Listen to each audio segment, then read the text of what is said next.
Ilang linggo na lang at mamamaalam na ang isa sa top rating series ng ABS-CBN na Incognito.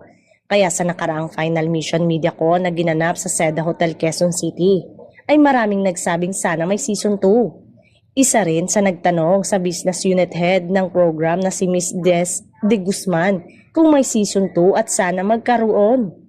Tingnan natin pero for now kasi, pahinga muna, casual nitong sagot pagkatapos ng media con. Hirit naman.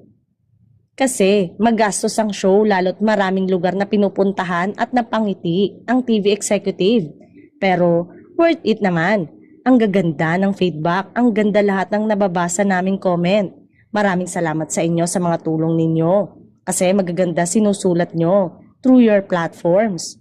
At dahil magastos nga, syempre, tinanong din kung nakakabawi sila sa gastos dahil yun naman talaga ang kasunod na malalaman ng lahat. Okay naman. Yes, bawi naman pero pahinga muna. Napangiting sagot ulit ni Miss Des. Samantala, pagkatapos ng MediaCon ay nakausap ang main director ng Incognito na si Lester Ong at inamin nito na ang huling misyon ng contracts ay kinunan sa Marawi City.